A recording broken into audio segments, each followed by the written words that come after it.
अखियां हरि दर्शन के प्यासी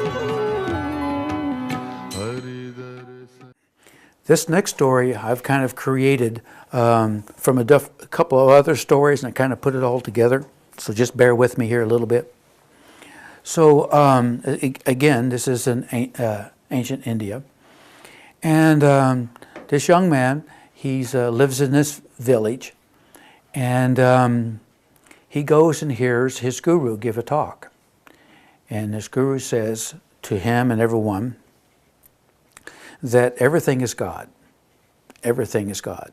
Nothing is separate from God. Everything is a part of God. The idea is like when God the Creator created the heavens and earth and all things therein, where did God get the stuff for creation?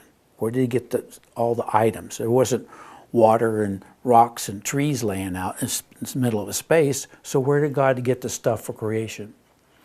If we say from his own self, from his own being, then what is separate from God?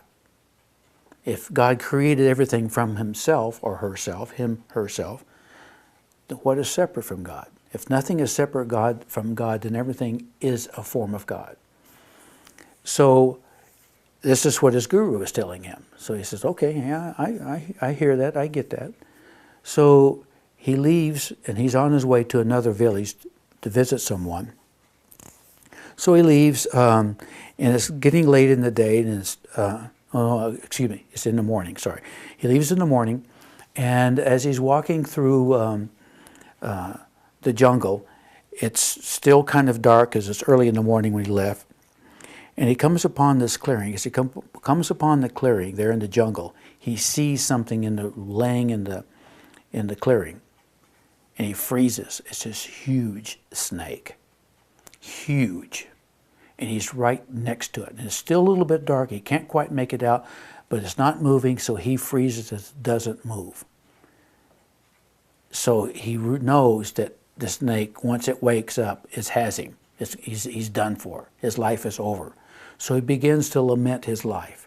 He's never gotten married, didn't have children, didn't have a good job, doesn't have the nice vehicle. His whole life has basically been put on hold, and now he's starting to realize that his life is probably over. And he's going, oh my gosh, my whole life is over now. What am I, it's done. And he's really kind of becoming upset because he hasn't lived a full life yet. So as the sun starts to rise and it gets a little bit more sunlight in the clearing, he looks and he sees that it's not a snake, it's a huge rope. It's a rope. So the yogis say, this is part of our dilemma. It's the idea of the snake and the rope. We see a snake in the rope. So we see the world as we think it is. We don't see the world as it really is. So the sadhu continues his journey. And the young man continues his journey. And he goes on into this next village. As he's starting to come into the village, some people come running out of the village and they start saying, mad elephant's coming, a mad elephant's coming, run, run, a mad elephant's coming. He's tearing everything up, get out of the way, mad elephant's coming. So the man says, well, this elephant is nothing but a form of God, so I'll be okay. He's a form of God, I'm a form of God, we're all a form of God, just like my guru says. So he says, I'll be all right, I'll be all right. So he continues to walk. From out of the village comes this huge male elephant. Huge. And he is furious and he's mad. If you've ever been around a really large elephant who's upset, it is a scary thing.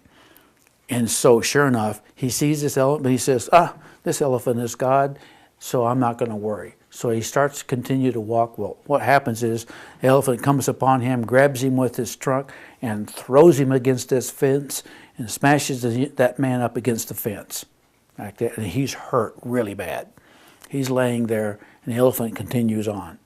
Well, the people in that village knew he was the disciple of this guru, so they go and tell him. So the guru comes running, comes with this group of people, and he comes to the guy, and they start fixing him up and stuff like this. And the guru asks him, okay, what happened? What happened? Why did this happen to you? He says, oh, Guruji, he says, you had told me that everything was God and everything, and so I believed you. I believed that this elephant was God. But this elephant threw me against the thing. He hurt me, so I don't know about this. And the guru says, okay, did the people warn you about the elephant coming? He says, yes. He says, why didn't you think that they were God also and were warning you? Why didn't you think like that? So he says, yes, maybe I need to rethink this. So after a while, he's rested, he's had some tea, had something to eat, he feels a lot better. He continues his journey on to the next village. And he's walking through the jungle. He starts to hear something in the jungle, and it sounds like something is following him. He starts to get a little concerned, but he continues. He's continuing on. And then he gets a glimpse of like stripes, and he realizes it's a tiger. And the tiger is stalking him as he's walking in the jungle. Now he starts to pick up his pace, and he gets a little bit faster and a little bit faster, and he hears that the tiger is getting faster. Now he starts to run. He's running, and he hears the tiger running, and it's coming after him. Well, he doesn't see this cliff, and he runs to the edge of the cliff, and he falls over the cliff, but just at the last second, he grabs a vine and catches himself a little bit, and the vine breaks, and he falls down through these vines.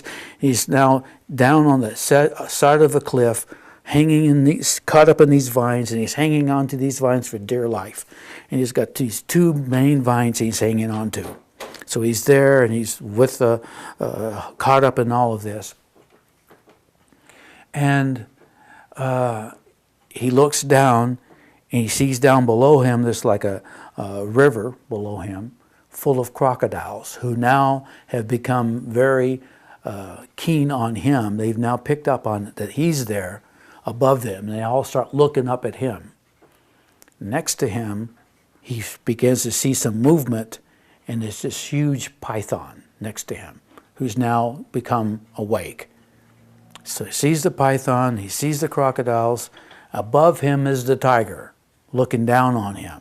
Tiger's looking down, the python is next to him, is awake, starting to become awake, and he looks down, he sees the crocodiles below him, and he's all caught up in these vines, right? Okay, so then he sees a black mouse come over, and he sees a white mouse come over, and they start gnawing on the two vines that are holding him up. As they're chewing on these vines and cutting them apart, he starts to look at his life, what's going on. Something lands on his face. Something lands on his face. And with his hand he reaches and tastes, and it's honey. And it's the most exquisite honey he's ever tasted. It is so delicious. So delicious. So he arranges his face and his body where the honey then will be dripping down in his mouth. So now he's laying there. The python's next to him. The tiger's above him. The crocodile's below him. And the honey is dripping into his mouth. And it's so delicious that he forgets his dilemma. He forgets that life is that death is all around him. His life is in jeopardy. He's about to lose his life. But the honey is so delicious. It is so tasty. He loves this honey. He loves the taste of this honey. He forgets about his predicament. He's in dire straits, but he forgets about it because the honey is so tasty. The yogis say, this is our situation. We are like this man.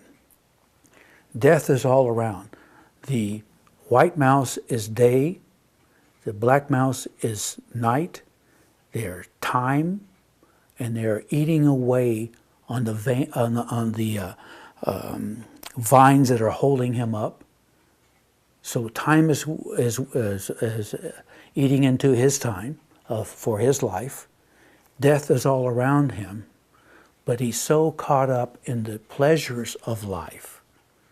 The taste of the honey is the pleasures of life. He's so enthralled about this taste of the pleasures of life that he forgets that death is on his doorstep.